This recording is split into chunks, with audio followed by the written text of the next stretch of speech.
Olá, todos são muito bem-vindos para mais um bate-papo sobre a multipropriedade.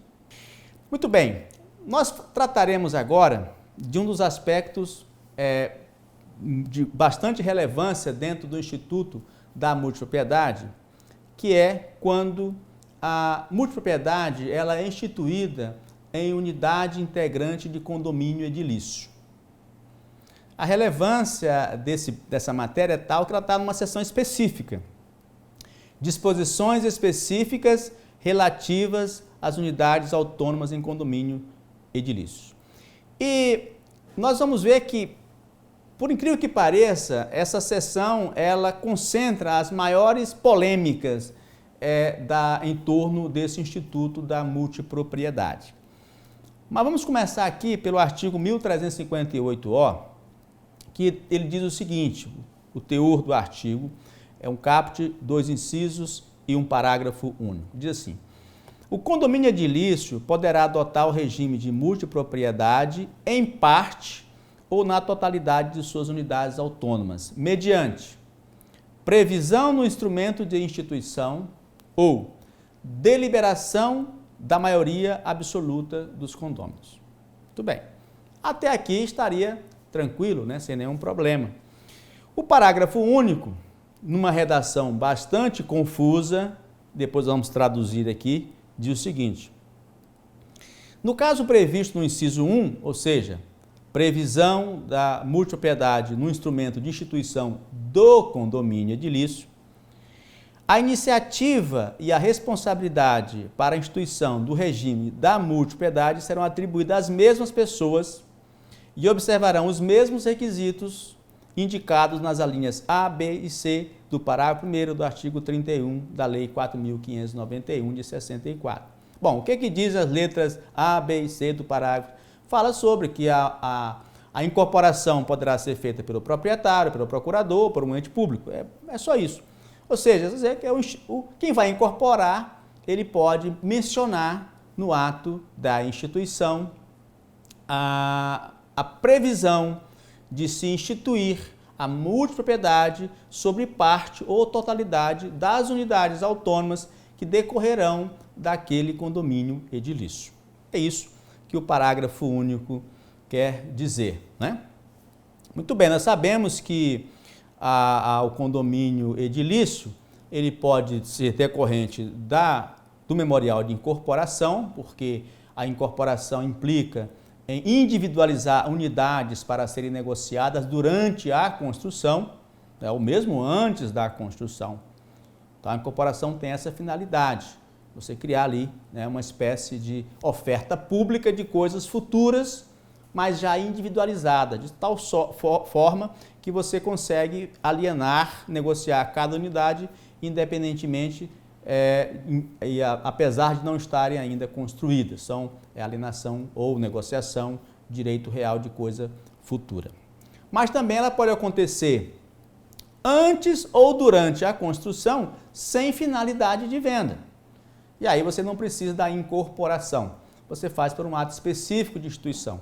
Um proprietário quer fazer essa instituição, né? Ele é proprietário de um terreno, quer construir e já quer individualizar as unidades. Mas ele não vai negociar aquelas unidades durante a obra. Ou vários proprietários. Vamos construir esse imóvel aqui, 10 apartamentos, são 10 amigos, ou 10 condôminos? Vamos. E aí eles já fazem também a instituição desse condomínio, mesmo antes de começar ou mesmo de concluir essa construção. Mas não tem finalidade de venda. O objetivo é que cada um fique com a sua unidade de forma autônoma. E aí eles podem e devem, nesse ato de instituição de condomínio, que não é incorporação, já fazer também a atribuição das unidades de cada um dos condôminos, conforme nós também já mencionamos sobre a questão da atribuição da fração de tempo. Muito bem, então essas são as formas, ou mesmo depois da construção, a pessoa construiu e depois de construir ele resolveu instituir o condomínio. Não importa, o importante é que para que, em parte ou na totalidade das unidades autônomas daquele condomínio edilício, para que seja possível a instituição do regime de multipropriedade sobre uma, duas, três ou todas ou aquelas unidades do condomínio, é necessário que haja uma previsão nesse instrumento, nesse ato de instituição do condomínio edilício, certo? Então são dois tipos de condomínio. O ato de instituição do condomínio edilício autoriza que se possa instituir o regime de multipropriedade sobre uma unidade tal, tal e tal, ou sobre todas as unidades, sabendo que cada multipropriedade vai ser instituída sobre unidade autônoma única, né? Não vai ser sobre várias. Uma instituição de propriedade sobre o apartamento 1, uma instituição da multipropriedade sobre a unidade 2 e assim por diante. Já o condomínio edilício não, você institui ele de todas as unidades. Então, essa diferença aqui. Tem que ter essa previsão. Mas suponhamos que o ato de no memorial de incorporação não tem essa previsão. No ato de instituição específico, sem fim de venda, antes ou depois da construção, não tem essa previsão. Significa que não poderá ser instituída a multipropriedade sobre nenhuma daquelas unidades autônomas? Depende. Se a convenção de condomínio mencionar essa previsão, será possível. Ou se, independente da convenção de condomínio, houver uma deliberação numa Assembleia Geral, certamente especial, né?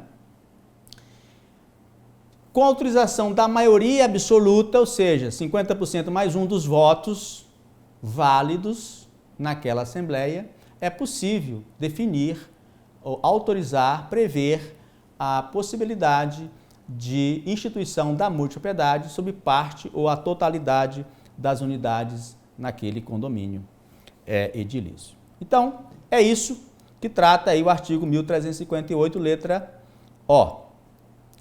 O artigo 1358-S, ele trata de uma outra situação. Ele trata da adjudicação da multipropriedade em favor do condomínio edilício.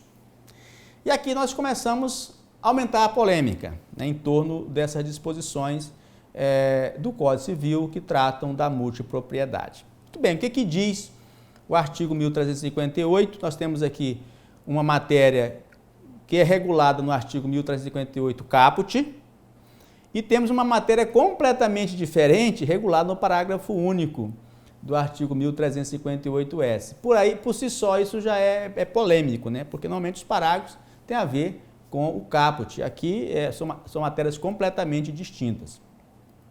Então, o que diz o artigo 1358-S, caput? Diz o seguinte: na hipótese de inadimplemento por parte do multiproprietário da obrigação de custeio das despesas ordinárias ou extraordinárias, é cabível, na forma da lei processual civil, a adjudicação ao condomínio edilício da fração de tempo correspondente. Então, aqui nós temos uma previsão de adjudicação por inadimplência do multiproprietário numa unidade em condomínio edilício, de adjudicar essa fração de tempo desse multiproprietário inadimplente em favor do condomínio edilício. Então, esse é o primeiro ponto. Vamos falar um pouquinho sobre isso, depois a gente volta à leitura do parágrafo único e vamos fazer as considerações pertinentes. Bom, é preciso refletir. Condomínio edilício, como sabemos, conforme nos define lá o artigo 1331 do Código Civil, é uma edificação na qual porque quando poderá haver, ele não é condomínio edilício ainda, né? Na qual há partes que são de propriedade exclusivas e partes que são de propriedade comum. Então, condomínio edilício, ele é um objeto de direito, ele é de propriedade de alguém. E essa propriedade recai sobre partes exclusivas e partes comuns. Então, quando a lei diz aqui que vai adjudicar para o condomínio edilício, cria uma certa dificuldade de compreensão, não é? E até mesmo de incoerência com o sistema jurídico. Por quê? Porque para você adquirir direitos, você tem que ter existência legal. E o condomínio edilício, como pessoa, né? Existência legal como pessoa, não como objeto. E o condomínio edilício não tem existência legal como pessoa, ele tem existência legal como objeto de direito, de propriedade de alguém, dos condôminos. Né? É comum, sabemos, que ao condomínio e esse condomínio aqui é diferente do condomínio edilício, esse condomínio aqui, ele se refere na linguagem civil, né? A um direito simultâneo tido por várias pessoas sobre o mesmo objeto, né? Incidindo esse direito em parte não determinada, num quinhão ideal. Essa é a ideia de condomínio, né? Dessa agremiação de pessoas titulares de direito. Então, esse é o condomínio ao qual se confere capacidade processual, nós sabemos disso. Mas aqui nós temos uma situação diferente, falamos especificamente de condomínio edilício. Essa ideia de dizer que o condomínio edilício vai adjudicar uma unidade que lhe integra, que justifica, né, a sua existência jurídica como objeto, é similar a dizer que alguém pode adjudicar o próprio braço. O braço já é do corpo. Como é que o corpo pode adjudicar o braço? É uma ideia muito difícil de digerir e certamente será necessário evoluir no pensamento, e aí vem a doutrina e a jurisprudência para aprimorar a compreensão do que o legislador realmente quis dizer, como é que ele pode proteger esse direito que ele quer proteger, que é o direito de crédito, né, e também de fazer cumprir as obrigações dos multiproprietários, sem criar toda essa celeuma, né? Imagine registrar lá no registro de imóveis uma unidade em nome do condomínio edilício, se ele não tem realmente essa existência legal como sujeito de direito. Poderíamos aplicar aqui, já que o artigo 1358b, que nós consideramos lá na nossa primeira aula, fala da aplicação supletiva e subsidiária da Lei 4.591, 64, seria o caso de buscarmos aqui subsídio para a interpretação desse artigo na hora de adjudicar. Se bem que a adjudicação vai ser judicial, né?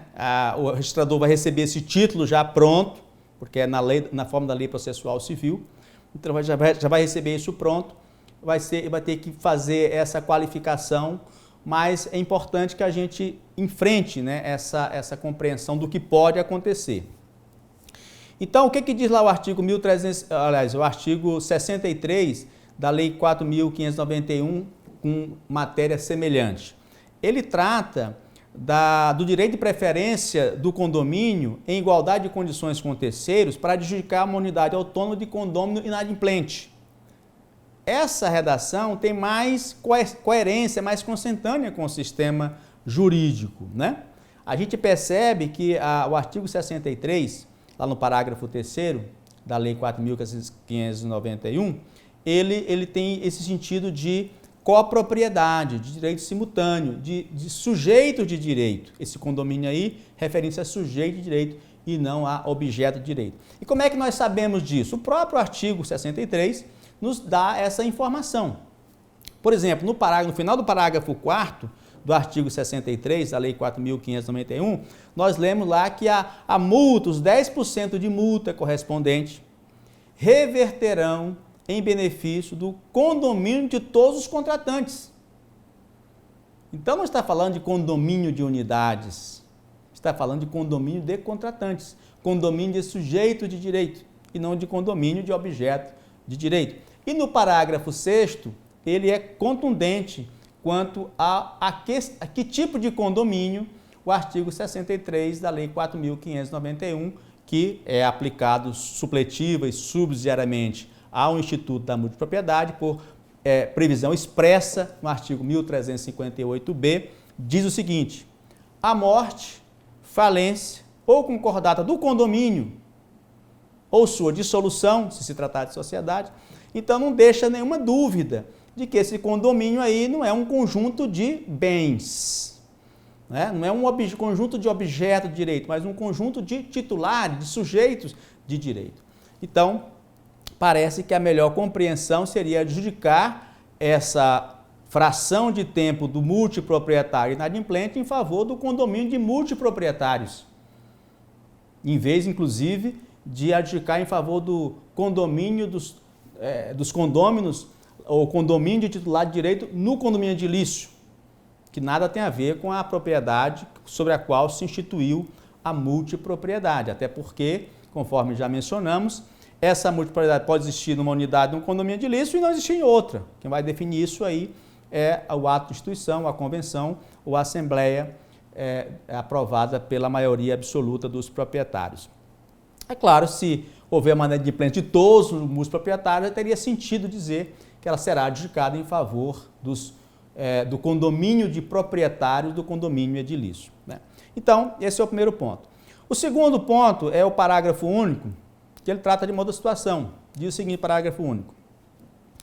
Na hipótese de o imóvel objeto da multipropriedade ser parte integrante de empreendimento, em que haja sistema de locação das frações de tempo, no qual os titulares possam ou sejam obrigados a alocar suas frações de tempo exclusivamente por meio de uma administração única, repartindo entre si as receitas das locações, independentemente da efetiva ocupação de cada unidade autônoma, poderá a convenção do condomínio edilício regrar que, em caso de inadimplência, 1. O inadimplente fique proibido de utilizar o imóvel até a integral quitação da dívida. 2. A fração de tempo do inadimplente passe a integrar o pool da administradora. 3. A administradora do sistema de locação fique automaticamente munida de poderes e obrigada a, por conta e ordem do inadimplente, utilizar a integralidade dos valores líquidos a que o inadimplente tiver direito para amortizar suas dívidas condominiais, seja do condomínio edilício, seja do condomínio em multipropriedade, até sua integral quitação, devendo eventual saldo ser imediatamente repassado ao multiproprietário.